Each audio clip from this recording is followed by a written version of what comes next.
د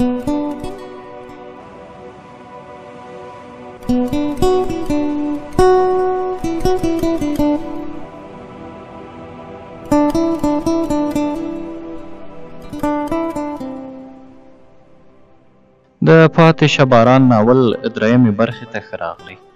د دې ناول سلسله تر دې ځایه رسېدلې وه. ما سترګې پورته کړې خو هغې لا لاندې کتل. بالاخره یې منورې تورې سترګې راپورته کړې. سترګې مو سره وجنګېدې. بل راز کیفیت و. د لومړي ځل لپاره مې حواس له داسې تجربې سره مخ و. په تېره باڼه یې لکه په شاتو لړلې غیشې زما په زړه راخښېدل. ځان راته لکه د افلاطون فلسفه له دې مادي نړۍ نه مروا د ازل په لاهوتي سیمه کې ښکارېدو چې دوه سترګې پکې لکه روښانه تورې ځلېده. وخت هم خپله معنا بایللې وه. داسې راته ښکارېدو لکه چې دا سترګې ما لیدلې دي. هغه زمان چې کائنات نه و. خدای زده تر کومه به مو سترګې جنګولې. خو د څانګې باڼه ښکته شول. زه هم څو شېبې غلی وم. زړه مې غوښتل چې څه ووایم خو الفاظ ترتیب نه موند. خو زړه مې تنګ کړ او ورو غوندې مې ورته وویل څانګې باور لري چې در سره مینه لرم؟ د هغې شونډې لکه د ګلورینې څانګې په رپېدو شوې. ما احساس کاوه چې ساه یې لنډه لنډه کېده. څو ځلې ځان ځواب ته جوړ کړ خو جرأت یې ملګرتیا ونه کړه. کټ مټ هغسې لکه وزرې غوڅې کوتره چې له برجه د پرواز اراده وکړي ټیټه پورته شي خو پر ځای ناسته پاتې شي. بالاخره په ډېره ستونزه یې دا جمله له خپلو ګلابي شونډو رابېله کړه. باور نه ایمان لرم. په دې وخت کې یو ابدي نیکبختۍ زما روح ته خوله ورکړه او یو نه بیانېدونکی سرور یې زما په وجود کې له ویښتو نه تر پښو خپور کړ. د چمن د غاړې ګلان په نرۍ هوا کې داسې رپېدل لکه زه او څانګه.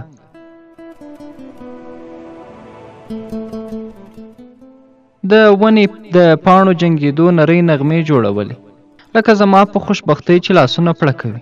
له څانګې نه مې پوښتنه وکړه چې ولې دې له سندرو لاس واخیست. په ټیټو سترګو مسکۍ شوه. ویې ویل غزنه وړاندې خو په ما الفاظو سندره کوله. ستا مینې زه ټوله سندره کړم. اوس خو کله کله زه د خپلو سختو هډوکو او مادي بدن احساس هم نه کوم. بس لکه ستا د مینې له آهنګه چې جوړه یم. ما په خپلو سترګو واوره زه ټوله سندره یم. څانګې ته له اوله سندره وي د ستر شاعر سندره. ستا سترګې لکه غیر مرئي الفاظ له ازله زما د زړه په ګنبده کې موازن غزونې کوي. زما له داسې خبرو سره به هغه په اوو پردو کې پټه شوه. د پښتو مینه چې له سترګو الفاظو ته رسي همداسې کیفیت راځي. موږ خبرې هم کولې او د فزیک د کتاب پاڼې مو هم اړولې. په دې کار سره زموږ هڅه دا وه چې څوک شک ونه کړي. هغه مهال چې د ګلانو سیوري راګرځېدل موږ له ښوونځي راووتو او بیلتون په بیلو لارو د کورونو په خوا ولېږلو. زه په دې ورځ له ډېرې خوشحالۍ نه په کائناتو کې نه ځایېدم. نغمه وم. لاره راته د رباب تارونه ښکارېدل. هر قدم یو مضطراب و چې زما روح ته یې پرواز ورکاو. کور ته ورسېدم. کتابونه مې یوې خواته وویشتل. بیرته ووتم او ځان مې د زمرک دوی حجرې ته ورساوه. هغه هم راغلی و. کتاب یې لوست. کتاب مې وربند کړ. ویلې دا پر تا څه شوي؟ کله مې لوست ته هڅوي او کله مې کتاب بندوي. د دې پر ځای چې د پوښتنې ځواب یې ورکړم اتڼ مې پیل کړ. هغه راته خندل او ما اتڼ کو. او څومره به چې زما په اتڼ کې جوش راتو هومره به د هغه خندا لواکه وته. تر دې چې له خندا نه چپه پروت و او خپل تشي نیولی و. اخیر له خندا نه ړنګ بنګ راپاڅېد او زه یې ونیولم. ما ځان نه ورکو خو چې راته ویې ویل له خندا به مې مړ کړي پر ځای ودرېدم. ویل یې ته خو بچا مجبوره کړی نه وې. په ډله کې دې هم اتڼ نه کوو. دا نن کومه هوار الوتي؟ ورته ومې ویل اشنا ولې به اتڼ نه کوم؟ نن خو ټول کائنات لکه د بنګو پیمانه اتڼ کوي. په خندا یې راته وویل بنګو ته دې لکه چې لاس واچاو. ځواب مې ورکړ چې اشنا بنګې مې نه دي څکلي بلکې د تخیل په سیمه کې مې په جریبونو بلکې په خرورونو بنګ ټوکېږي. راته یې په استفهامي اندازه وویل بیا؟ نو بیا دا چې در مې درخانۍ شوه. هغه خوشحاله شو. ویلې ښه ده غزنه چې ستا د زړه درز کوشیر وموند. ښه ده چې ستا د زړه درز کوشیر وموند. خو ته هم اوس له ادم خانه کم نه یې. خدای زده له کومې څانګې نه دې شاباس جوړ کړی و. زه چې ځو ښار ته د دې خوښۍ په تحفه کې به درته رباب واخلم. رښتیا هم بازار ته لاړو او رباب یې راته واخیست او بیرته د زمرک دوی حجرې ته راغلو. راته یې وویل زړګیه ما خو در سره کړې ژمنه پوره کړه، رباب دې زده کړ او اوس ته ماته وایې چې ستا درخانۍ څوک وه. سمه ده، اول به درته یوه نغمه وغږوم، بیا به درته درخانۍ وښایم. هغه را سره ومنله او ما هم رباب په غیږ کې ونیو. غوږ یې مې ورتاو کړ چې سور یې ونیو نو دا سندره مې په نغمه کې راوړه. دا ګیر چاپیره په غرو راغله بارانونه یاره، غلی وریږي مزه دلته شپه وکړه پاتې شه باران ده. په نغمه کې دومره ګرم راغلم چې ځان او جهان مې هیر و. یو وخت مې زمرک لاس ونیو او راته ویې ویل ظالمه لږ خو ځان ته پام وکړه، له جامو دې خولې څاڅي او رباب دې هم کار وکړ. که پرې ایښی مې وای نو یو خو دې د رباب تارونه شنول او یا خو دې زړه رګونه. رښتیا دا سندره خو به څانګې هم ډېره زمزمه کوله. زړه خو دې هلته ځاله نه ده جوړه کړې. ورته مې وویل اشنا تا د خپلې پوښتنې ځواب خپله وموند. هم څانګه زما درخانۍ ده. وا غزنه څه غرنی ګلاب د انتخاب دی، په هر طول پره ده. هسې د فزیک استاد ته خو به دې هم دعا کړې وي. ومې پوښته چې هغه څنګه؟ راته یې وخندل ویلې نن سهار یې څومره ښه موقع درکړه. ما هم ورسره ومنله او د فزیک ښوونکي ته مې د دنیا او آخرت خوښي وغوښته. زمرک راته وویل زه به د کتاب په کرښو کې ډوب شم. اوس ستا او ستا د رباب خوښه آرام کوئ او که د ماښام ډوډۍ ته ایسارېږئ. ناوخته و. بخښنه مې ترې وغوښته او خپل کور ته لاړم. بیا نو چې کله لیسې ته لاړم کله به مې د څانګې سره په خولو خبرې کولې، کله په سترګو، خو د ازموینو لپاره مو تیاري هم کوله. یو ورځ یې راته وویل غزنه ایله څو ورځې پاته دي، زه خو به هر کال د اوړي په رخصتیو کې وطن ته تلم، خو دا ځل مې زړه درزیږي. هسې نه چې پلار مې د بیرته راتلو مخالفت وکړي. ما ورته وویل مه ډارېږه، پلار به دې ولې مخالفت کوي؟ ته خو دلته هم د خپل ورور سره اوسېږي. هغې یو سوړ اسپیلی وکړ او ویې ویل دا خبره نه ده. د لیسې په دور کې هم د کلي خلکو زما د پلار په هکله پسپسک کاوه چې پیغله لور یې مکتب وایي. په کلي کې خو بیبي غټ څادر په سر کړی. خدای خبر چې پېښور کې څنګه ژوند تېروي. زموږ خلک بل راز دي. هغوی وایي چې هلک هم فاکولتي شي نو له اسلامه لاس ووینځه او د نجونو لپاره خو د پوهنتون تصور هم نشي کولی. اخر پلار غریب به مې تر کومه په غوږونو کې مالوچ ګرځوي. غزنه زه خو ډېر پریشانه یم. خدای زده څه به کېږي. د څانګې خبرو خفه کړم.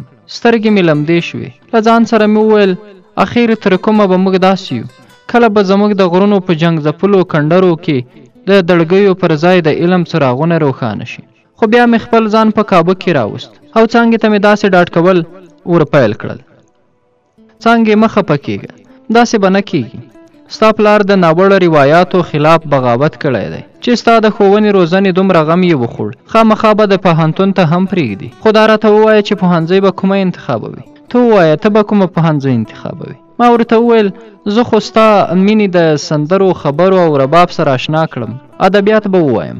که د زړه خبره درته وکړم زما هم ادبیات خوښ دي. د ادبیاتو د ښوونکي دا خبرې مې په زړه لګېدلې دي چې ادب د ژوند تفسیر او د هغې د بدلون لپاره وسیله او استدلال دی. زما همدغه هڅه ده چې ژبه او استدلال زده کړم چې په ټولنه کې کره او کوټه خبرې او روایتونه بیل شي. نو بیا به بدلون هم امکان پیدا کړي. کنې ګمان مې نشي چې زموږ د پرمختګ دا وړۍ شړۍ شي. خو رښتیا دا راته ووایه چې رباب دې د څه لپاره زده کړ؟ په مسکا مې ورته وویل په رباب کې مې تا پسې ویر کاوه. دا لنډۍ دې نه ده اورېدلې؟ رباب زما په غیږ کې راکړه، زه مې د خپلې ځوانۍ ویر پکې کومه. غزنه اوس هم ویر کوې؟ نه اوس خوشحاله یم. نو بیا ولې راته د ویر لنډۍ وایې؟ ښه غوږ شه بله به درته ووایم. خدای دې زما د غیږ رباب کړه چې اننګې دې لکه غوږې تاوومه. لنډۍ مې وویله خو سملاسي پرېښمانه شوم. لنډۍ مې وویله خو سملاسي پرې پېښمانه شوم. هیڅ نشو کېدی. اوبه له ورخه تېرې وې. څانګه له حیا نه لکه مڼه سره شوه. اوږده باڼه یې ښکته کړل او غلې شوه. څو شېبې مانه هم د خبرو چل هیر شو. خو بیا مې د لنډۍ د اغېزې د پټولو په نیت ورته وویل رښتیا له ازموینې وروسته به په لیسه کې د کانکور کورسونه پیلېږي. ته ورته ایسارېږې او که وطن ته به ځې. خبرې یې پیل کړې خو په لهجه کې یې د لنډۍ نه د راپیدا شوي حیا رنګ محسوسېدو. ویل یې نه، ورور مې د ازموینو نیټه پلار ته لیږلې ده، راځي به زه نشم ایسارېدی. البته کتابونه او نوټونه به له ځان سره یوسم. که پلار مې د لوړو زده کړو لپاره قانع کړی شو، تیاری به هم وکړم او کانکور ته به هم ځان را ورسوم. امتحانونه راغله او تیر شول. د خدای فضل وزه څانګه او زمرک په ښو نمرو بریالي شو. د نتایجو په ورځ مدیر صاحب ټولو زده کوونکي په کتاب ودرول او ویې ویل د 12 ټولګي د زده کوونکو لپاره میلمستیا ترتیبوو. د لیسې ټولو شاګردانو ته بلنه ورکوو. د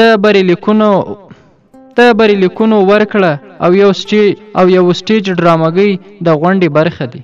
خو چای، شربت او ځینې نور څه به هم وي. هیلهمن یم سبا به راتلل نه هیروئ. وسلام. د مدیر صاحب په بلنه سبا ډیر شمېر شاګردان لیسې ته راغلي وو، بلکې د څو تنو ناکامان او هغو شاګردانو سربیره چې د سخت رقابت په پایله کې خپلې نمرې بایللې وي ټول راغلي وو. لومړی شاګردانو یوه ډرامګۍ سټیج کړه چې پر افغانستان د جنگ د ناوړو اغیزه ځغلنده انځورګري یې کوله. بیا مدیر صاحب سټیج ته راغی. د لیسې پر کلنیو هڅو او کارونو یې رڼا واچوله. بریالیو زده کوونکو ته یې بریلیکونه ورکړل او نور یې لیک او لوست ته وهڅول. بیا تفریح ته ورته فضا جوړه شوه. د سټیج مخې ته هیڅوک نه و. ملازمینو چای، شربت وویشو. وروسته انانسر د سټیج شاته څرګند شو او د لاوډ سپیکر د مایک په ټینګولو یې د شاګردانو پام د ځان په لور کړ. ویې ویل تاسو ټولو ته معلومه ده چې په داسې موقع زمرک د خپل ځان سره رباب راوړي. داسې ښکاري چې نن به وروستی ځل د هغه نغمه زموږ د لیسې له انګړه پورته شي، ځکه چې هغه فارغ شو، پوهنتون ته به ځي. په هر حال زموږ له ګوتو ووت. زه بلنه ورکوم. هیله ده چې په آرام ډول او د زړه په غوږونو به یې واورئ. په سټیج درې وغوړېدې او انانسر مایک ورښکته کړ.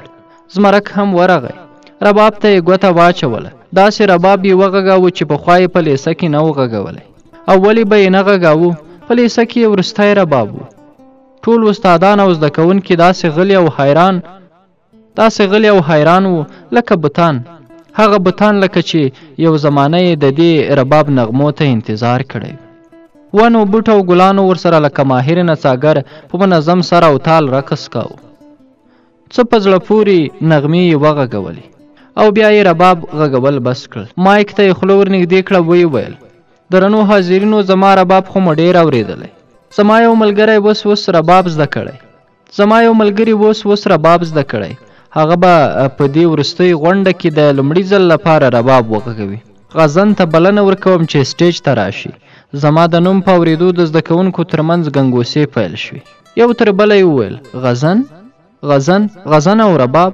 زمرک بیا بلنه راکړه. جرأت راته ګران و، خو د زمرک او نورو ټینګار اړ کړم چې یوه نغمه وغږوم. هماغه نغمه د اګر چاپېره په غرو راغلل بارانونه یاره، ګلۍ وریږي نه، مزه دلته شپه وکړه، پاتې شه باران ده. چې له سټیجه راکوزېدم نغمه مې په ذهن کې کړنګېده او خرو ورو حواسو مې ورسره د شاګردانو د لاسونو پړکا یو ځای کوله. له کومې خوا مې د زرینې اواز هم واورېدو چې ویلې ته خو په ساده کې تلیداره وختې، خو زما په هواره ځمکه پښې ښویېدې، بارانونه نه و راغلي. خو چې د څانګې څنګ ته ورسېدم بڼو پورې یې 2 سپینې ځلېدونکې اوښکې نښتې وې. تر ناوخته په لیسه کې و. څانګې او زرینې را سره مخه وکړه. زما سترګې هم د څانګې په شان لمدې شوې. په تلو کې څانګه لکه د ګل لښته کږه شوه. په سرو سترګو یې راوکتل. زما د نظر غیر مرئي لاسو یې ډېره لمنه ونیوه، خو د بیلتون لاسونه ډېر زورور وو. د زیړ لمر په وړانګو کې هغه یوه زرینه مجسمه ښکارېده. زما نظرو یې تر هغه پښو ته ځان وغورځاوه چې پناه شو. زما څانګه د بیلتون سیلۍ یوړه. زما ښکلې څانګه، زما ګلورینه څانګه. او زه لکه خزان وهلې ونه پاته شوم. د خوږو نغمو مرغۍ والوتې. یوازې سپیرو سیلیو زما په وجود کې ویرونکی احساس غږاوه. زما سترګو څانګه بایللې وه. ټول کائنات راته ناامید د جوارګر ښکارېدل، لکه چې قمار یې وهلی وي، لکه چې ښایست یې بایللی وي، لکه خپل ټول رنګ یې نورو چې له لاسه ورکړی وي. بیخي بل را شوی وم. د ژوند لاش کلمه راته د ډرامو او ناولونو یو مړ اصطلاح ښکارېده. خو د څانګې له تلو وروسته وپوهېدم چې ژوند لاش هم وي. د کانکور کورسونه هم پیل شو. زه او زمرک هم ورتلو، خو زما ذهن به لږ وخت په ټولګي کې او ډېر وخت به بل ځای و. هغه ځای چې لا مې د سر په سترګو نه ولیدل. د څانګې په کلي کې به وم. هغې ما ته ایله همدومره ویلي وو چې د سپین غره په لمنه کې اوسېږو. ما به په خیال کې څانګه جوړوله. غره ته به ځي، په نرۍ ملا به درانې منګې په سروي، شوخه غرنۍ نجونې به یې چیړي او تنګوي. خو چې هغه به خاندي او که خفه به وي. څانګه پوهېده چې غرونه مې خوښ دي. هغه به زما تصور چرته ګرځوي. د بزرګي چوکۍ سره ته به مې خېژوي. ابشارونه به راباندې وي. د نښترو په څانګو کې به راسره زانګي او د چیني اوبه به راباندې شیندي. د کانکور کورس هم په ختمېدو شو. وروستۍ ورځ وله زرینې نه مې پوښتنه وکړه: څانګه نه ده راغلې؟ له احواله یې خبره یې؟ هغه خوشحاله نه ښکارېده. زما له پوښتنې سره یې په څېره کې نور خفګان هم خپور شو. هغه پخوانۍ شوخي یې نه وه. سر یې ټیټ کړ. ویې ویل: غزن د ورور کور ته یې ورغلی و. څانګه نه وه راغلې او د ورور په خبرو کې هم د هغې د راتلو د امید توري نه وو. داسې نه ښکاري چې د څانګې کورنۍ به هم هغه لوړو زده کړو ته پرېږدي. د زرینې خبرو په چرتونو کې لاهو کړم. هوډ مې وکړ چې څانګې ته د زرینې لخوا یو لیک ولیکم او موقع هم وه. د ګرمۍ موسم و، بهر باران په ورېدو. ټول شاګردان یې د نندارې لپاره برنډې ته وتلي وو. ما لیک د زرینې لخوا پیل کړ. دا دوه رنګه زما فطرت نه دی بلکې مجبوریت و. کلیوالې جنۍ ته د هلک لخوا لیک. داسې جرم و چې د څانګې د مرګ سبب هم ګرځېدی شوی. نو ځکه مې د زرینې د نوم په تکیه دا کار کاوه. بیا هم ځان راته ښه نه ښکارېده. خو له ځان سره مې وویل زه خو دا کار په پټه نه کوم. زرینه به هم خبروم ترې. لیک خو به هم هغه د څانګې ورور ته سپاري. د لیک بل جواز مې دا ګاڼو چې د څانګې پلار ته به هم څو خبرې ولیکم. ګوندې څانګه لوړو زده کړو ته پرېږدي. یوه به مې جمله لیکله. یو ځل به مې فکرونو کې ډوبېدم. لیک مې نیمۍ ته رسولی و چې باران زور واخیست. زمرک له کړکۍ نه آواز راکړ: وغځنه، د باندې راووځه، ډېر ښکلی باران دی. او باد خو لکه د استاد مطرب پستې نغمې راوباسي. ما ورته وویل: اشنا بس ته ولاړ اوسه، زما په ځای هم نغمې واوره، زه نشم دروتی. ځواب یې راکړ: راووځه کنې زه درپسې درځم. پوه شوم چې نه یې مني. برنډې ته ور ووتم. رښتیا هم ښه شېبه وه. ونې بوټي یې په سندرو راوستي وو. خو زما زړه له خپل نیمګړي لیک سره څو شېبې ولاړ.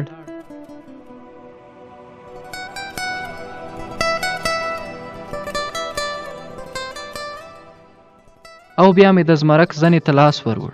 ورته مې وویل: ته له بارانه خوند اخله، یو ضروري لیکنه مې نیمګړې پاته ده. بس چې پوره شي بیرته راوځم. ښه به راسره یې ومنله. د ټولګي په دروازه چې ورننوتم د سترګو په رپ کې مې حواس بدل شو. د څانګې د راتلو ورځ را په یاد شو. د ټولګي د شاګردانو شور او شوخي مې پر زړه راورېده. دا ځکه چې د ټولګي چت څو ځایه په څڅېدو. خو نه څانګه لکه لمده کوتره د لومړي ځل لپاره زموږ ټولګي ته راغلې وه او نه شوخې نجونې چترۍ په سر د کوټې تر چت لاندې ګرځېدې. د ټولګي مې بیخي کرکه وشوه. کتابونه او لیک مې نه وای. خامخا به ترې د ټولګي مې بیخي کرکه وشوه. که کتابونه او لیک مې نه وای خامخا به ترې بیرته وتلم. خو چې چوکۍ ته ورسېدم لکه ټول چت چې راباندې پرېوتی وي. هغه څه شوي وو چې ما یې توقع هم نه لرله. په کتابونو مې کوټه څڅېدلې وه او نیمګړی لیک له منځه تللی و. په رپانده لاسو مې کتابچه راواخیسته. په مخامخ دیوال مې سترګې ولګېدې. د څانګې لیک هماغسې تازه و. ایمرجنسي. وپوهېدم چې په لیسه کې پاته کېدل بې ګټې بلکې ستونزمن دي. غریو نیولی وم. حواس مې پوره په کنټرول کې نه و. ټول بدن مې لکه پاڼه په رپېدو او په هر قدم مې د پرېوتو ویره وه. څانګه نه وه، خو سندره یې زما په مغزو کې قیامت جوړ کړی و. دا غیر چاپېره په غرو راغله بارانونه یاره، غلی وریږي نه، مزه دلته شپه وکړه، پاتې شه باران ده. بالاخره د کانکور امتحان هم را ورسید. ورمکړ. زه او زمرک ادبیاتو ته لاړو او زرینه رانه د طب په لورې بیله شوه. پوهنځۍ ته مو تلل پیل کړل. خو حالت مې له یوې ورځې نه بلې ته په خرابېدو و. ذهني تمرکز مې له لاسه ورکړی و. د استادانو درسونو ته مې پام او توجه نشوای کولی. که استاد رانه سم د لاسه د خپل تشریح کړي درس پوښتنه کړې وای په ځواب کې به یې لکه بې حسه بوت خاموشه پاتې شو. ایله یو تن استاد داسې و چې زما باغې پام به یې رام کاوه او هغه ځکه چې د مینې او ښکلا قدردان و. ټول کائنات یې پر همدې محور ګرځول، خو کله کله به مې د هغه خبرو ته هم پام نه و. یو ورځ زمرک د پوهنتون کانتین ته بوتلم. راته یې وویل د څانګې بیلتون لکه کمان په ملا کوږ کړی، هېرولی نه شي. په حیرت سره مې ورته وویل څانګه هېرول؟ ایله خو یې د یادولو وخت راغی. ایله خو وپوهېدم چې څنګه وه او څوک وه. زمرک راته وویل محصل د ادب او ګرځبې د فلسفې کتابونه، ځکه خو دې دا حال دی. آیا څانګه وروستۍ جنۍ وه او نورې کمې دي؟ ووایه چې څومره مشتري درته پیدا کړه. مننه، خو ځینې ښایستونه له حساب کتاب نه بهر وي، لومړی هم وي او وروستی هم وي. زما لپاره څانګه همداسې ده، بلکې دا چې هغه د پوهنتون ارمان درلود، داسې که هر غزن خپله څانګه پرېږدي د بېوسۍ دا ګراف به خورا لوړ شي. عجیبه ده، زموږ خلک د زوی د زده کړو لپاره د پلار نیکه هډوکي پلوري، مځکې خرڅوي، خو د لور تعلیم شرم ګڼي. او ځینې خو مې داسې هم لیدلي چې د زده کړې لومړی ګام د کفر په لوري ګڼي. زه بیخي حیران یم. دا خلک به کله له تعلیم سره اشنا کیږي او د حافظې پر تخته به کله دا جمله لیکي چې ښځه هم انسان ده. خو زمرکه زما دا استدلال عام دی. په خاص ډول هغه زما معشوقه ده، مین یم پرې، هجران یې اور ده، سیځي مې رکوي مې، او بیا زه خو مجبوره یم د خپل تقدیر او فطرت په لاسونو کې ګیر یم. د خوشحال بابا دا شعر سمه خبره لري: زه خو شرابي یم شیخه څه را سره جنګ کړي، برخې ازلي د کاش کې ما د ځان په رنګ کړي. له دې وروسته زمرک هیڅ ونه ویل. څو شېبې غلی و. بیا یې ساعت ته وکتل. ویل یې ټولګي ته د تلو وخت ده، وربه شو. ما هم ورسره خوښه کړه. کانتین والا ته مو پیسې ورکړې او د ټولګي په لور مو مخه کړه. سبا چې زمرک ولیدم بیا یې کانتین ته بوتلم. ویلې چې څه مې درته راوړي؟ ومې پوښته چې څه دي؟ ویلې که یې درته یادوي ما په سوات یاد وي ما په سوات کې درته د چا نوم اخیستی و. نومونه خو ډیر وو، خو یو پکې د یاد ساتلو وړ نوم. ما لا هغه ورکاوه چې راته ویې ویل بس دی په حافظه زور اچول درته ښه نه دي. دا یې وویل او له یوې کاغذي خلطې یې د خوشحال خان خټک دیوان راویست. ښایي تا دا کتاب لوستی وي، خو زه یې درته ډالۍ کوم. ویل وله ساعت به دې ورسره تیر شي. زه هم په دې ډالۍ خوښ شوم. کتاب مې ترې واخیست او د کانتین نه ووتو. بله ورځ مرک په یوه خالي ساعت کې راته وویل څنګه و خوشحال بابا؟ زه لږ غلی شوم. ورته مې وویل څانګې وو. د هغه باز او شاهین پر سپین غره وزر راکاږي. د څانګې پر وطن په ځلانده تورو کې هم د څانګې څېره ښکاري. څه به درته ووایم؟ د خوشحال دیوان د زړه د مینې لپاره غوړ لرګی دی، لا مې پسې اور تازه کوي. خو د ټولو نه ښه خبره چې خوشحال بابا کړې د هغه دا ده چې هر چې خوږ د ښکلي مخ په مینه نه وي، د جهان په مخ وده راغی وده لاړ. زمرک وخندل. ویې ویل په خوب کې هم سړی د ښکلي مخ په مینه خوږېدای شي. په تورو شپو کې زه رنګین خوبونه وینم. ته مې نه وینې چې په لیلیه کې سهار له خوبه راپاڅم سترګې مې لمدې وي، همدغه اوښکې وي. دا د مینې یو مکتب دی چې سرلاری د سلطان محمود لټان دی. هغه دا خبره وکړه خو چې ما ته یې پام شو په بله دنیا کې ورته ښکاره شوم. راغی او تر څنګ مې کېناست. زما لاس یې په خپل لاس کې ونیو. ویل یې ولې زما په کومه خبره خفه شوې؟ ما ورته وویل تا د اوښکو یادونه وکړه. د معشوقي بیلتون هم عجوبه وي. د اوږد انقلاب غمیزو ته لکه غر ولاړ وم، خو بېګا مې اوښکې وڅڅېدې په څانګه پسې. خو خفه پرې نه یم. اوښکې زما د مادي وجود برخه ده. څومره چې یې له لاسه ورکوم هومره مې ورسره روح پیاوړی کېږي. زمرک راته وویل زموږ نړۍ مادي ده، دلته به د مادي وجود هم قدر کوي. زما طبیعت بحث ته نه و برابر، نو ځکه مې ورته وویل ستا خبره سمه ده. خو هغه په مسکا کې راته وویل لکه چې دې خبرې مې فلسفیانه رنګ درلود، ځکه دې خوښه کړه. یوازې همدومره مې ورته وویل چې کېدای شي دواړه مسکي شو او لیلیې ته لاړو. لیلیې ته به زه او زمرک ډېر ځله یو ځای تلو. یو ورځ یې راته وویل غزنه ډېر بدل شوې، دومره بدل شوې چې اوس دې زه هم نشم بدلولی. خو یو بدلون درکې رانغی او هغه د بدخشان د تصویر سره مینه ده. په لیسه کې دې هم پر کتاب ولګولی او اوس په پوهنتون کې دې هم په کتاب لګولی دی. ومې پوښته چې ګنې دا ښه نه دی؟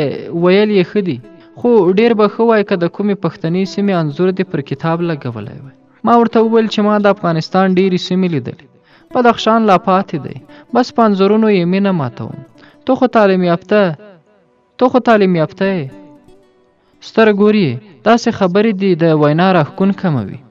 که افغانستان باغ بولي ګلان به یې خامخا اقوام وي. بله دا چې د باغ ښادي هم یوه وي او غم یې هم. په پسرلي کې وغوړېږي او په خزان کې مړاوي شي. یو سرحد ترې تاو وي او له یوې ویالې اوبه څښي. که د هر ګل رنګ بوی بدل دی نو دغه بدلون او تغییر هم د نورو ګلانو وجود ورکړی. یوازې په صحرا کې وي له چا سره به یې ځان پرتله کوو. څنګه به یې د پیغلې په اوربل زانګل او څنګه به شملې ته خاته. زمرک په یو ګل نه پسرلی کېږي. ځکه خوشحال بابا وایي د سهار باد ګرځي په چمن بیا کړي په چمن کې رنګارنګ ګلونه واکړي. زمرکه ستا نېشنلیزم غیر فطري ده او چې غیر فطري دی د ګټې پر ځای به تاوان ولري. زمرک مسکی شو ویې ویل زما نېشنلیزم غیر فطري صحیح فطري خو ته هم منې.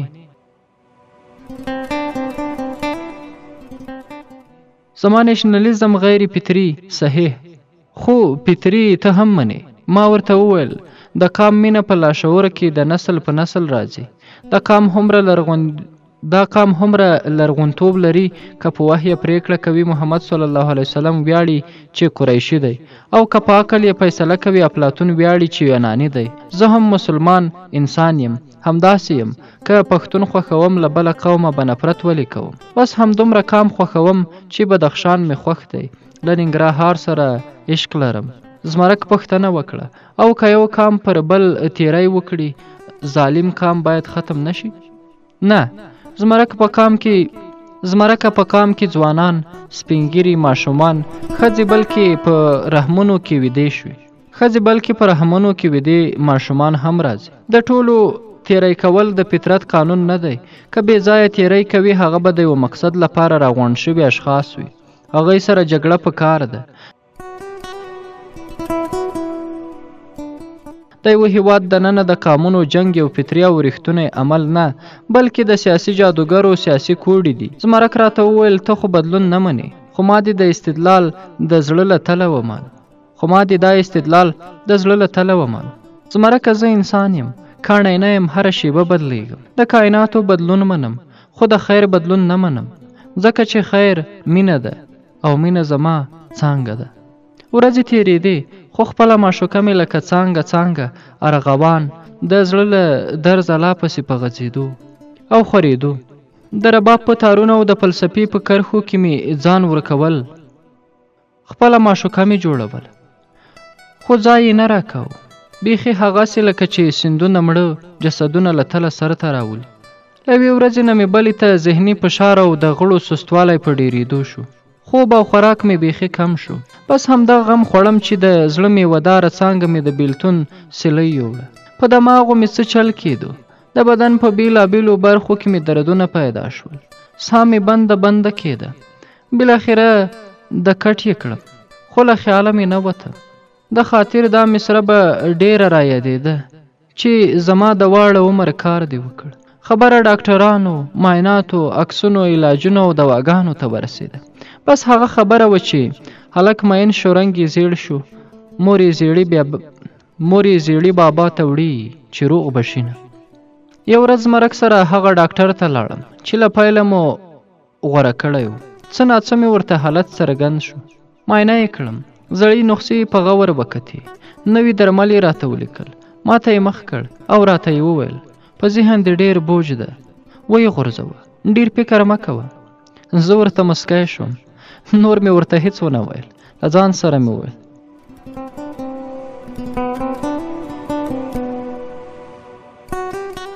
څنګه له سوچونو فکرونو ځان وژغورم. د دې نیلي واګې اوس زما له ګوتو وتې دي.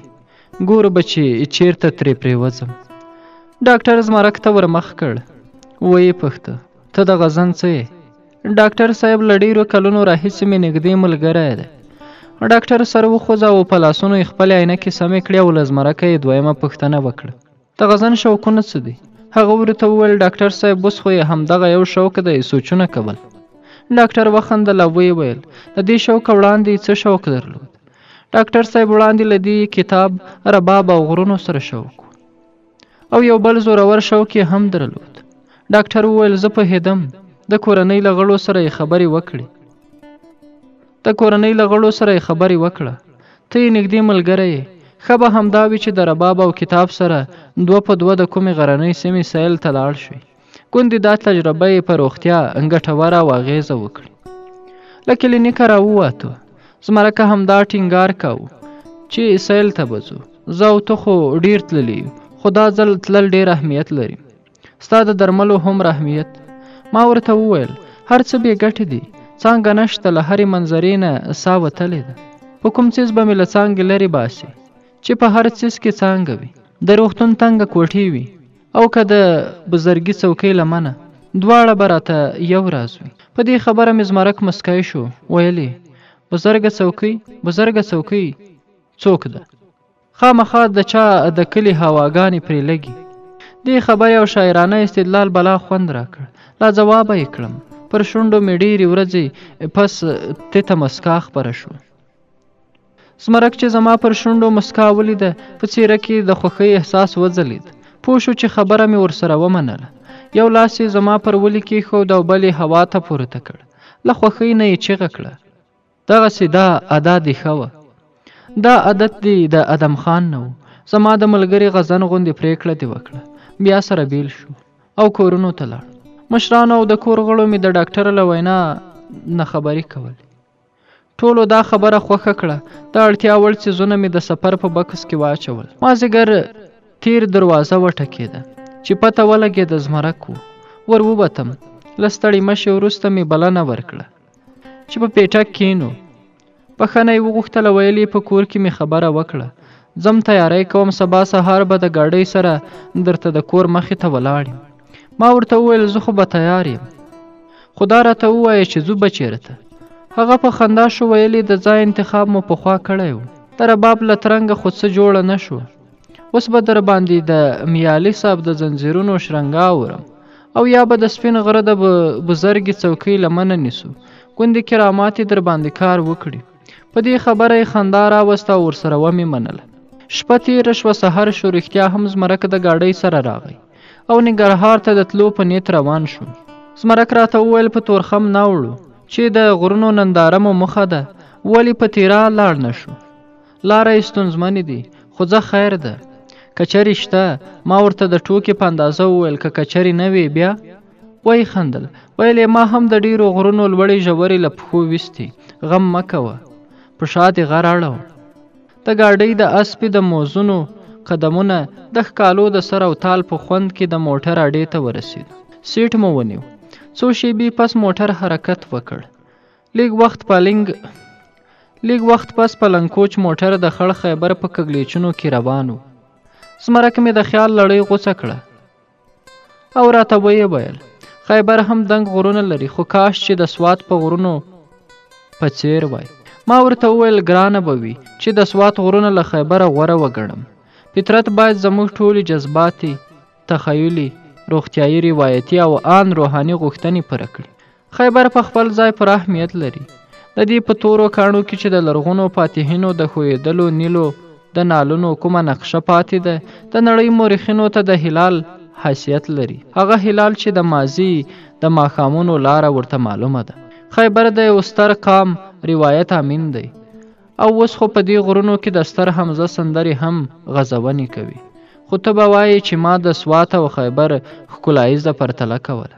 که داسې وي نو زه د سوات ښایست هم له خیبره ډېر نه ګڼم. د کشمیر رنګ سوات شوخ شینوالی د جمال تږي ذوقونه تازه کوي. دلته هیبت، لوړتیا او ټینګوالی د جمال تږي ذوقونه اوبه کوي او روح د حیرت په وزرو د یو نامعلوم ښایست په لور پرواز راولي. زمرک مسکی شو. ویې ویل سمه ده، زه پوهېږم چې هسې په نوم د ادبیاتو محصل یې، ګنې ګړه وړه دي د فلسفیانو په شان. ما څه ویلی دي؟ هغه څه چې زړه ته راځي د مدلل بیان هڅه یې کوم. نور ستا خوښه چې هر نوم را باندې ږدي ما ته منظوره ده. زمرک په خندا شو. ویل یې که دغه راز څو منظرې مو وکړي انشاءالله زما کار به هم وکړي. چېرته د غره په سر به ناست یم، لاسونه به لیونیانو غوندې اچوم او وایم به چې من مست و ته دیوانه، ما را کبر د خانه. هسې به ځینو شاګردانو درس ته غوږ نه نیو. ګوره چې ما ورته غوږ نیولی و، د ښوونکي دا خبره مې څومره په ځای وکړه. ما ورته په مسکا وویل دا الزام خو دې بیرته واخله چې چا ته غوږ نه نیو. د لومبۍ خبرې غوندې دي دویمه هم بنسټ نه لري. کومه منظومه خبره چې تا وکړه هغه د مولانا جلال الدین بلخي ده. زمرک په کړس کړس وخندل. ویې ویل خبره د مستۍ وه، جذباتي غوندې شوم، بخښنه غواړم، خو ته هم له دې ماما خبرو نه راتېر شه. هغه وزې وګوره څنګه اوازونه کوي. دا راته وایي چې د خیبر او پېښور د وزو د اوازونو ترمنځ څه توپیر دی. په دې خبره ما هم غلی وخندل. دا جواب به هم په فلسفه کې ګورو، د ډاروین په کتابونو کې به یې ګورو چې د غره او هوارې څاروي په کومو برخو کې توپیر لري او ولې لري. ښه په دې نه پوهیږي، خو که درته ووایم چې ښاري او غرنۍ جنۍ څه فرق لري، نو تر سبا به هم ستا د ښکلا پیژندنې لیکچر خاتمه ونه مومي. په دې خبره زما د وجود نابلده خوشحالي والوته. بیا څنګه رایاد شو. هغه هم د خپلې خبرې پر اغېز وپوهېدو. غلی شو. زه هم په فکرونو کې ډوب شوم. په دې کې کلندر غږ وکړ. علي مسجد والا. موږ دواړه هم رانیغ شو. موټر ودرېد. خپل بکسونه مو کوز کړل او د تیرا موټر ته وختو. د لوړو ژورو شنو غرونو او خړو خوړونو له نندارې وروسته د تیرا غرنۍ سیمې ته ورسېدو. د پښتنو د قامي روایاتو په کتاب کې د روایتي ژوند په زړه پورې پاڼه وه. زما ننداره نیمګړې ننداره بللی شي، ځکه زه د زمان او مکان له پنجرو ډیر زر وتم. کله به ماضي ته تللی وم، د څانګې سره به مې خبرې کولې، او کله به په راتلونکي وخت کې د څانګې سره د یو نالیدلي غره د سپینې چینې پر غاړه ناست و. هغې به غلې سندره ویله او ما به ورته د نغمو مترنم جامې جوړولې. تیرا ته په رسېدو مو یو زلمی ولید. پر لاره یې د راډیو سندرې اورېدې. د پاخه عمر سړي پر راډیو بنده کړه. ورته یې وویل په لاره کې سندرې اورېدل د پښتنو روایت نه دی. زمرک راته وویل دلته خو ژوند ګران دی، پر سندرو هم قدغن دی.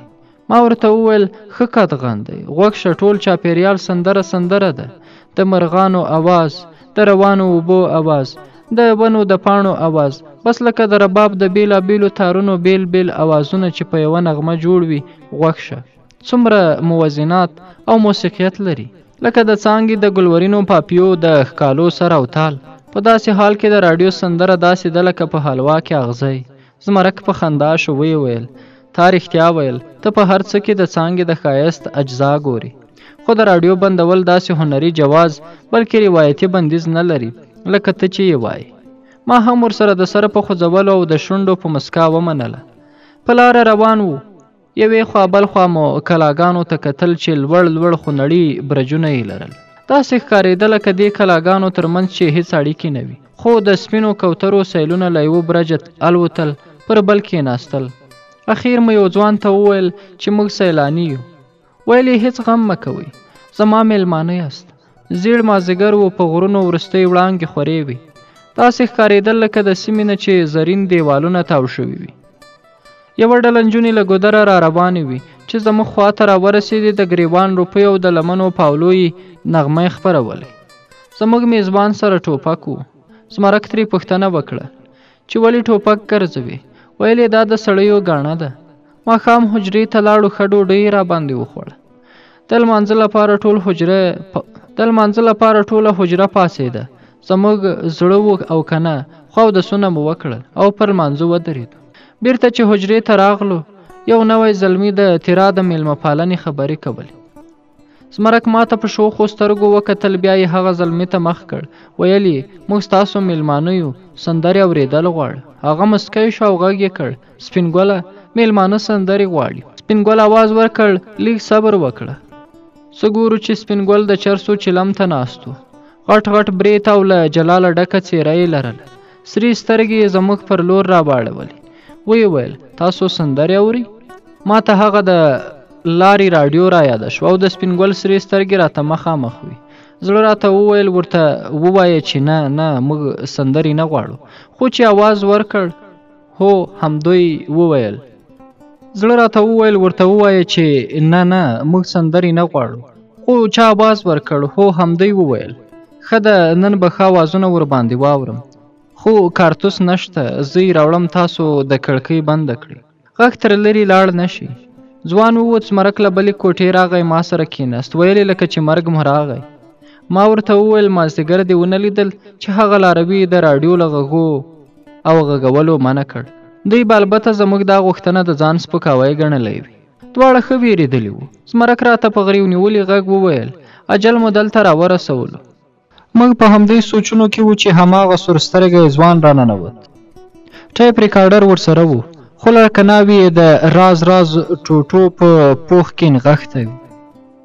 ویل یې اول زموږ د وطن سندره واوري. په سر یې واوري وروي په بیخ ګلونه دي. لاړ شه د تیرا په غرونو باران وریږي. سره له دې چې زمرک ویرولی وم خو په سندره کې ډوب شوم. او دا ځکه چې سندره کې غرونه او باران وو. زه یې ټولګي ته رسولی وم او په غلې او ورو اواز مې د څانګې له خولې دا سندره اورېده. دا ګیر چاپیر په غرونو راغلو بارانونه یاره غلی وریږي نه مزه دلته شپه وکړه پاتې شه باران ده. زه لا په سوچونو کې ډوب وم چې زمرک مې پر ولو لاس را کېښود. ویل یې ته خیال پلو وهې. څه به کېږي د کارتوسو اواز کړکۍ بندول څه خو شته. هغه دا خبرې کولې چې د ټایپ اواز خراب شو. سپین ګل بند کړ. مسالې یې ترې راوایستې. پور یې کېښودې او موږ ته یې رامخ کړ. ویې ویل میلمنو خفه نه شئ دکان بند و. نوی کارتوس پیدا نه شو. دا زاړه به په اور ګرم کړم. ما او زمرک یو بل ته وکتل او مسکې شو. زمرک ورته وویل تاسو دې ته کارتوس وایي؟ هغه وخندل. ویې ویل ولې تاسې کارتوس نه بولئ؟ زمرک ورته وویل نه د ننګرهار خلک یې مسالې بیټرۍ یا بالتۍ بولي.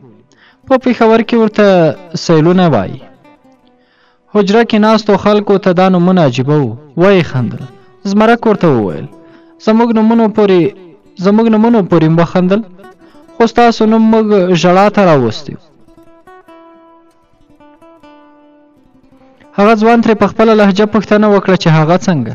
زمرک ورته وویل موږ کارتوس د ټوپک ګولۍ ته وایي.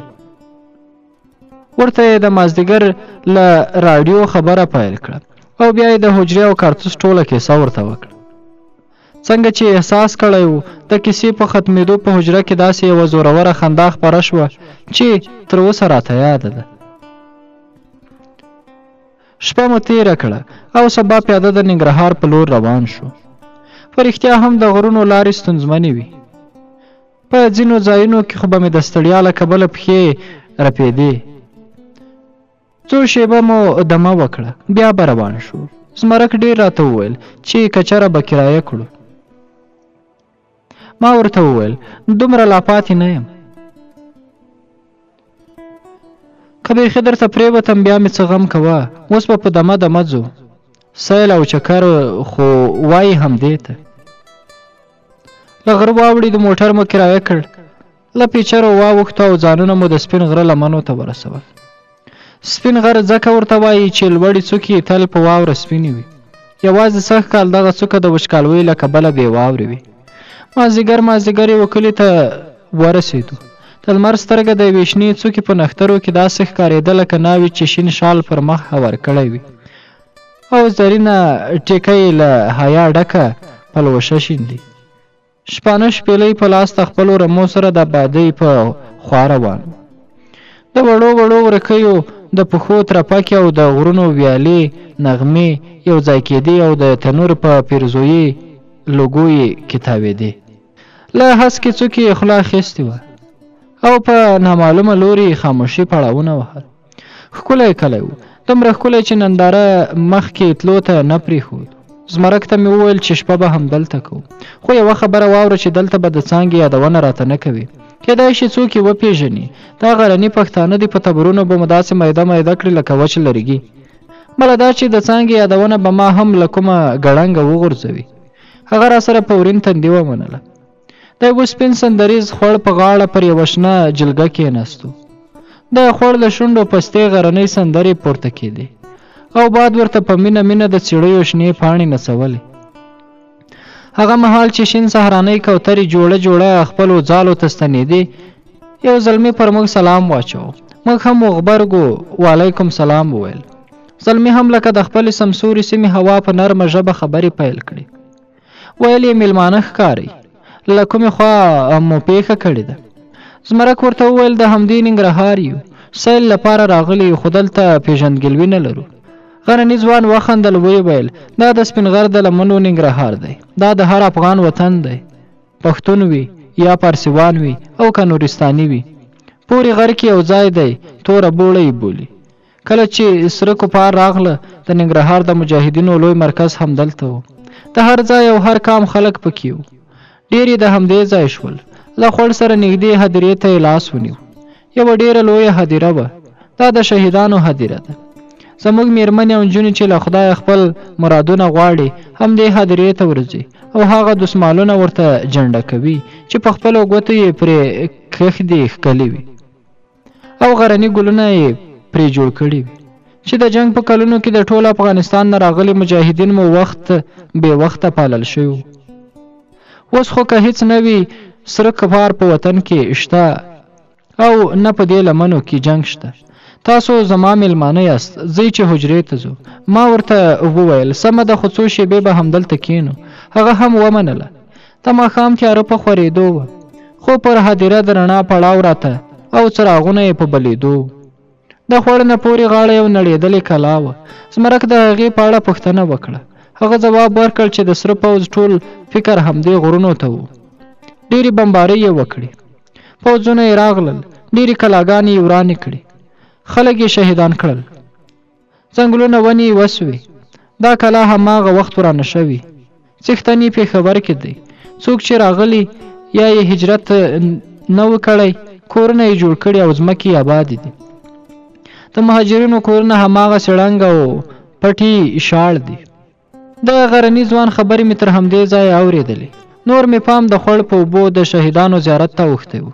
د ډیوي په رڼا کې د جنډو رنګونه داسې ښکارېدل لکه له ډېرې لرې ځایه چې څوک د رنګ رنګ ګلونو ټال ګوري.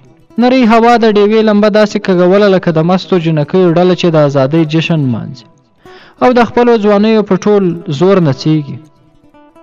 بله خوا جنډه د درې په سپېڅلې فضا راګ خپاره و، د مراد راګ. ما له ځان سره وویل څومره د کار خلک وو. دغه شهیدان په ژوندیو کې داسې خلک نشته په یو او بل نوم سره وژني، بیل شعارونه لري. خو دا شهیدان د بیلو ژبو ویونکي وو، د جلا قومونو وګړي او د مختلفو ولایتونو اوسېدونکي وو چې ژوندي وو. یو مرام، یو شعار او یو یې سنګر وو. اوس چې شهیدان شوي دي، د ټولو جنډې اوازونه یو راګ جوړوي، د اتفاق راګ، د ازادۍ او آبادۍ راګ. آی کاش زموږ د هیواد وګړو غوږونه لرلی او دا له حکمت نه ډک سپېڅلی سندریز راګ یې اورېدای شوی. زما دعا و او د غرني ځوان دا وینا چې حجرې ته به ځو. پاڅېدو. که موږ شو او کدی شو، خو زموږ 2 بکسونه یې خپلو 2 ولیو ته واچول. زمرک په اوږه کړ او زه ورسره تش روان شوم. حجرې ته ننوتو. د هغه ځوان د کورنۍ نور مشران او ځوانان زلمي هم راغلل. یو بل ته مو ځانونه معرفي کړل. د هغه ځوان نوم چې موږ یې حجرې ته راوستو شینګل و. له پیژندګلوو وروسته شینګل نورو خپلوانو ته وویل چې دا ورونه افغانان دي، سیل ته راغلي دي. یو مشر وویل دوی یې 10 کال سیل ته راغلي چې وچکالوي ده.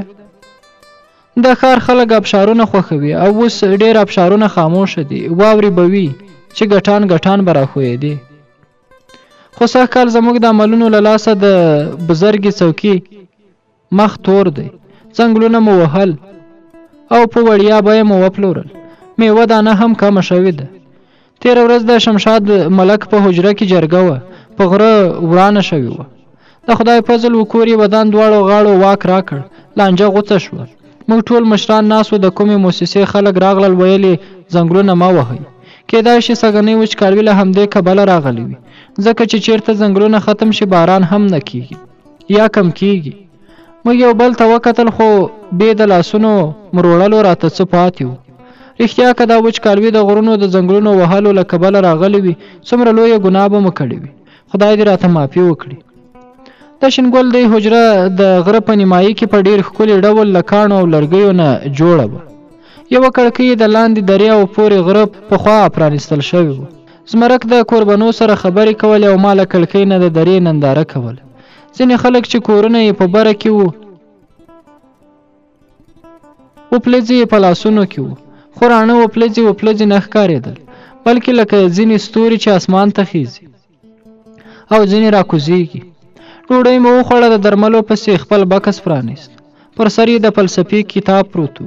یو ځل مې ولید، زما خواته رانږدې شو، ویل یې د څه کتاب دی زه یې ګورم. ما ویل ولې نه. زلمي کتاب واخیست او د لټین خواته نږدې شو. څو شېبې راواړه او بیرته یې راکړ. پوه نه شوم چې د لټین په تیته رڼا کې یې لوستی نه شو او که خوند یې ور نه کړ. شپه چې پخېدو شو، کوربانه یو په بل پسې ووتل. تر ټولو وروسته شینګل ووت او ژمنه یې وکړه چې سهار به که خیر ورسره ګورو. یوازې هغه زلمی پاتې شو چې له ما یې کتاب اخیستی و. زمرک ته مې وویل زه ډېر ستړی یم، که اجازه دې وي وبغږېږم. هغه هم راسره خوښه کړه. د شپې په تېرېدو د ځناورو اوازونه هم پیل شول او د هغو کاڼه اوازونه مې هم اورېدل چې د ځناورو د پښو له کبله ژورو ګړنګونو ته پرېوتل. ما ځان په بړستنه کې نغښتی و، خو مخ مې لوڅ و. د غره دغه ټول اوازونه اشنا و او که ناشنا و په ما ښه لګېدل، خو تر ټولو ډېر خوند راته د اوبو چڼهار راکاوه. د څانګې د غلې او پستې سندرې په څېر خوند ما د غرنۍ شپې خبرې واورېدې او د څانګې د وجود تشبیه مې پکې لټول.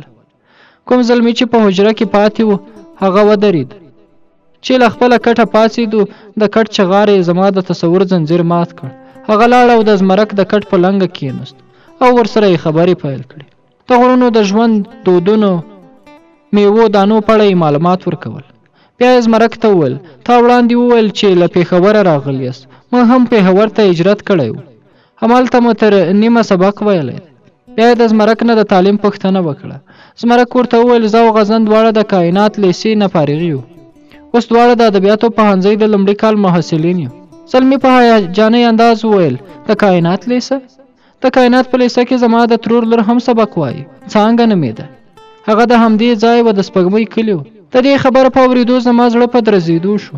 سترګې مې دومره وغړولې چې ایله به مې پورتنی او ښکتنی باڼه جدا شوی. خو بیا مې هم د لاټین په تیته رڼا کې د زمرک د سترګو حیرت او وارخطایي لکه د تتو ستورو وځلېده او دا مې هڅه وه چې زمرک مې ویده وګڼي. زمرک هم حیران دریان و، هیڅ یې نه ویل، لکه چې زما خبره یې په یاد وه چې د څانګې په اړه به هیڅ نه وایي، لکه بت ناست و. خبره یې هم په بله نشوی اړولی او یا یې د دې لپاره خبره نه بدلوله چې ځان پوره خبر کړي. هلک خبرو ته دوام ورکړ. هغه هم څو میاشتې تر مخې فارغه شوه. 2 ورځې ډوډۍ ونه خوړه، ډېر یې وژړل. پلار ته یې همدا وویل چې زه نور سبق وایم، پوهنتون ته ځم. خو بدمرغه وه، نصیب یې نه و. د غرونو خلک جنۍ مکتب ته نه پرېږدي، پوهنتون خو ورته سور کفر ښکاري. مجبوري بده وي. د ولور په مینه کې یې د بنګزار کلي بوډا بزرګ ته واده کړه. خوشحاله نه ده، څوک به څه ووایي. خواره یې لکه وچه دړګۍ تناره ته وویشته. خو هسې تاسې پېژنده؟ زمرک لیک غلی شو. ما ته یې راوکتل او بیا یې په تیته اواز ورته وویل نه موږ نه پېژنده، ډېر ټولګي و، خدای زده په کومه یوه کې به وي. د زمرک او کلیوال خبر ختمې شوې. لاټین یې مړ کړه او په کټونو کې وغځېدل. په زړه مې څه چل کېدو، خو ځان مې ټینګ کړی و. کله به مې په بدن کې د برېښنا غوندې ټکان خپرېدل او کله به مې په سر کې څړیکې شوې. لاسونه او پښو مې غیر ارادي حرکتونه کول. تر سهاره خوب را نغی. زمرک هم اړخ په اړخ اوړېدو. د بازګانو له چغاره یې څرګندېده چې ویښ دی. سهار شو، ودرېدل. راته ګران و. لمونځ مې په ناسته وکړ. زمرک چې لمونځ وکړ د لاسه یې ونیولم. راته یې وویل ستا خو ډېره سخته تبه ده، دا ولې؟ ورته ومې ویل نه پوهېږم، شاید د پرونۍ ستړیا او بېګانۍ یخنۍ وجه وي. خیر دی، ښه به شم. خو اثر یې نه کاوه. سخت مهال مې غوښتل چې بیرته د پېښور په لور حرکت وکړو، خو شینګل نه منله. ویل په داسې حالت کې خو د بیخي نه شو پرېښودی. طبیب به درته راولم. زموږ د غرونو له بوټو نه ښه دارو درمل نشته. سم د لاسه به دې ټک و پتری کړي. ما د طبیب په راوستو نه ایثار کړ. ورته ومې ویل په ما کله ناکله داسې چل کېږي، خپل درمل راسره دي، ښه به شم. غرمه شوه، ډوډۍ راوړه، د درملو د اغېز لپاره مې څو کپه وکړه. ګڼ کورني غوړی او پنیرو مې زړه وواهه او له غرمې وروسته تبې پرېښودم. بیا مې شینګل ته وویل روغ یم. تبه یې زما وکته، لاس مې یخ و. د ماڼوګانو، غوزانو او د دنداسې سوغاتونه یې راکړه او رخصت یې کړو. ما پېښور ته تلل غوښتل، خو زمرک ټینګار کاوه چې ښکلې سیمه د مخکې ځو، ګوندې په صحت دې ښه اغېزه وکړي. په نزړه مې ورسره ومنله. زمرک بیا دواړه بکسونه اوږو ته اچولي وو، رباب یې هم اخیستی و، خو ما ورته ویل ښه یم، دا د ما سره وي. مازدیګر مهال به و چې یو ښکلي غرنۍ بانډې ته ورسېدو. بره له غره نه ښایسته ورخوبو لکه ابشار راتویېدې، خو د ځنګل نه د تبر راتلونکي غږ یې نرم تاله ماته و. د دې دواړو غرونو په جسد کې د یو خواږه روح احساس هم کېدو. هو، ما سندره اورېده. د څانګې سندره کټ مټ هماغسې غلې سندره لکه په ټولګي کې به یې چې ویله. ورته ودرېدو. څه ګورو چې څانګه د خپل میړه پسې وهل شوي څانګې ټولوي او ورو ورو سندره وایي. حالت مې په خرابېدو، نه پوهېدم چې څه وکړم. زمرک پوه شو، کلک یې له لاسه ونیولم، وړاندې یې راکش کړم. ما ورته وویل زمرکه ځو، خو لږ مې پرېږده. هغه مې لاس پرېښود. بکس مې خلاص کړ. د فلسفې د کتاب پاڼه لکه د کتابچې سپینه وه او قلم مې راواخیست، پرې ومې لیکل. څانګې همدا سندره یو ځل بیا ووایه زما لپاره. څانګه او خاوند به یې چې په کومه لاره راتلل تنګه وه. کاغذ مې د غره د ډډې پر همدې تنګه لاره کېښود. په کونج مې ورته سپین کاڼی کېښود او پر منځ یو غرنی ګل. زه او زمرک لږ وړاندې لاړو او یوې شنې غونډۍ ته بخاتو. د څانګې پر لور مو کتل، څښتن یې پنډه وتړه او رسۍ یې له دواړو ولیو تاو کړه. د څانګې په زور یې پنډه اوچت کړه او روان شو. سړه مې درزېدو چې د څانګې پام به کاغذ ته واوړي او که نه، خو ښه وه، اوچت یې کړ. نوم مې ورسره نه و، خو خط یې څه زما وپېژاند. له موړۍ چې راکوزه شوه، لکه لیونۍ یوه خوا بل خوا ګړندي ګامونه اخیستل. موږ ورته د شنو بوټو له شا ورکتل. زمرک راته وویل ښه دې ونه کړل. ما هېڅ ځواب ورنه کړ، بس څانګې ته مې کتل. د هغې دیدن له هر منطق نه راته زورور ښکارېده. حسین چاپېریال و، د مرغانو سندرې، د چینو وریښمین آهنګ، ابشارونه او د شپونکي شپېلۍ. کائنات یو د فریب نغمه ګرځول. رباب مې په غېږ کې ونیو. د څانګې سندره مې پکې راواړول، خو دومره ورو چې له ما او زمرک احساس کاوه. غرونه وو، سندره وه، بس یو باران نه و، خو هغه کمی شاید زما او څانګې اوښکې پوره کړی و. څښتن یې بار کېښود. د څانګې په ننداره شوه. هر چا چې کارونه کول پر خپلو ځایونو ودرېدل. تاسې حیران و لکه چې د قیامت ورځ وي، لکه لمر چې له بره راختلی وي، لکه د څانګې سندره چې د اسرافیل شپېلۍ وي. پښتنه غرنۍ سیمه، د ښځې سندره، او هغه هم په دومره لوړ اواز. شیبه په شیبه د څانګې سندرې سوز ډېرېدو او اواز یې لوړېدو تر دې چې د فطرت ټولې سندرې پکې ورکې شوې. موږ سره نږدې یو ځوان لرګی وهل. خپل تبر یې په شنه څانګه کې خښ پرېښود. سترګې یې سرې شوې. داسې ښکارېدو چې د څانګې د سندرې ګناه خوند ورکړ، او چې سندره ختمه شو نو د ثواب په نیت به څانګه په خپل تبر اندام کړي. ما د خپل زړه درزا ته د رباب د نغمې وزرې جوړولې او د سپین غر په فضا کې مې د څانګې سندرې ته ورغاړې ایسته. له سندرې سره کائناتو نڅا کوله. زما پر سر هم چکر راغی. د غره نښتر اتڼ کاوه او هسکې څوکۍ نڅېدې. پر ځان نه پوهېدم چې له رباب سره مې څه کول. ایله بس دومره پوه شوم چې د رباب تار وشلېدو او په سترګو مې تیاره شوه. چې بیا مې سترګې وغړولې نو پېښور کې د خیبر هسپتال په ایمرجنسي وارډ کې زمرک او څو تنه ډاکټران زما سر ته ولاړ.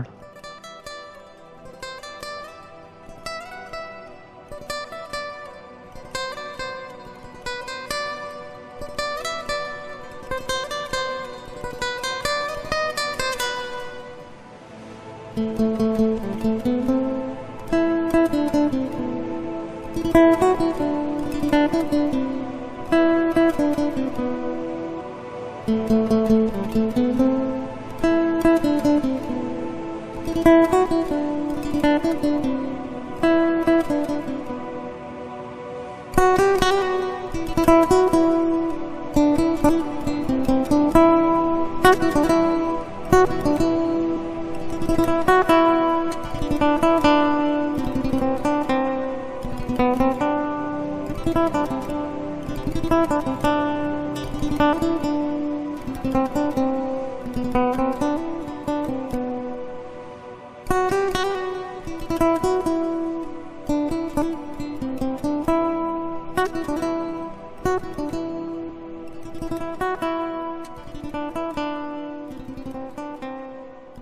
you.